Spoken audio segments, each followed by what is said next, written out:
ये आदमी खुशी खुशी अपनी एक्स वाइफ के साथ अपने घर लौटा, लेकिन जैसे ही वो खाली घर में पहुंचा उसे अपनी वाइफ का कोई निशान नहीं मिला। जब वो अपनी वाइफ के कमरे में गया तो वो शॉक्ड रह गया ये देखकर कि वहाँ ऐसा कुछ नहीं था जिससे लगे कि वो कभी यहाँ रही भी हो। फिर वो लिविंग रूम में गया। जब उसने देखा कि उनके 3 लोगों की एकमात्र फैमिली फोटो भी गायब थी, तब उसे समझ आ गया कि उसकी वाइफ पूरी तरह से इस घर को छोड़ चुकी है। उसे वो वक्त याद आया जब उसका बेटा पैदा हुआ था। उसी समय उसकी एक्स वाइफ उसे और बच्चे को छोड़कर अमेरिका चली गई थी। वो औरत जो उसके साथ बिना किसी शिकायत के रही, उसने सब कुछ छोड़कर उसके और उसके बेटे की बहुत केयर की। उन्होंने कई साल एक खुशहाल जिंदगी बिताई। फिर एक दिन उसकी एक्स वाइफ वापस आ गई। आदमी ने उस औरत से कोई रिश्ता मानने से इनकार कर दिया। उसने कहा कि वो तो बस इस घर में एक हाउसकीपर थी। उसका बेटा तक बोल पड़ा कि वो औरत आउटसाइडर थी और उसकी डेथ के बाद भी उसे उनके एंसेस्ट्रल कब्र में जगह नहीं मिलनी चाहिए। उस आदमी ने उस औरत की लॉयल्टी टेस्ट करने के लिए स्विमिंग पूल में लाइटर फेंक दिया और कहा कि जाकर निकालो। बिना कुछ सोचे वो औरत ठंडे पानी में कूद गई और कांपते हुए वो लाइटर निकाल लाई। सब लोग उस पर हंसने लगे, उसे बेवकूफ समझने लगे। लेकिन उस औरत का सेल्फलेस डिवोशन उस आदमी और उसके बच्चे के लिए इसलिए नहीं था क्योंकि वो उस आदमी से डीपली इन लव थी, बल्कि इसलिए क्योंकि उसने एक डिवाइन डॉक्टर से वादा किया था। 6 साल पहले उसके हस्बैंड की जान खतरे में थी, तब उसी डिवाइन डॉक्टर ने उसे बचाया था। उस फेवर को रिपे करने के लिए उसने उस आदमी और उसके बेटे की 6 साल तक देखभाल का वादा किया था। अब जब वो 6 साल पूरे होने वाले थे, तभी वो एक्स वाइफ लौट आई, जिसके लिए वो आदमी दिन रात तरसता था। जब उस औरत ने उन दोनों को प्यार से साथ देखा तो वो नाराज नहीं हुई, बल्कि उनके लिए खाना बनाने किचन चली गई। लेकिन एक्स वाइफ ने उसे चैन से जाने नहीं दिया। उसने किचन में जाकर उसके ऊपर बना हुआ सूप फेंक दिया। आवाज सुनकर आदमी भागा हुआ आया और उसकी एक्स वाइफ ने झूठा इल्जाम लगाया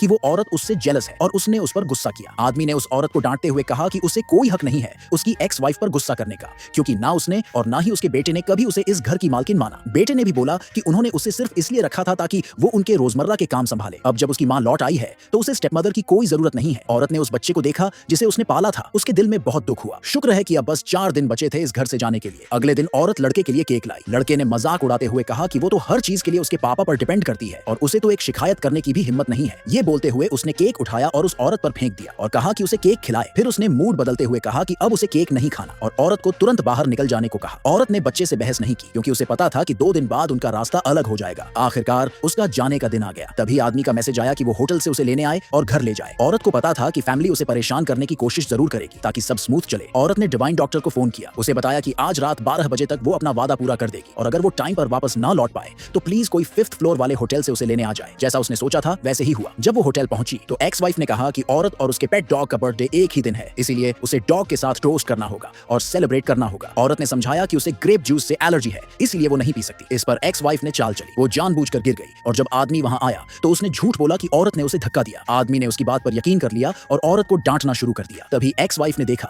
कि पेट डॉग ग्रेप जूस पीकर सो गया है। उसने फौरन मौका पकड़ा और औरत पर इल्जाम लगाया कि उसने जूस में स्लीपिंग पिल्स मिलाए हैं। औरत ने साफ कहा कि उसने ऐसा कुछ नहीं किया, लेकिन आदमी ने उसकी बात मानने से इनकार कर दिया। फिर उसने एक कोड़ा निकाला और अपनी एक्स वाइफ को थमाते हुए कहा कि इस औरत को खुद सजा दो।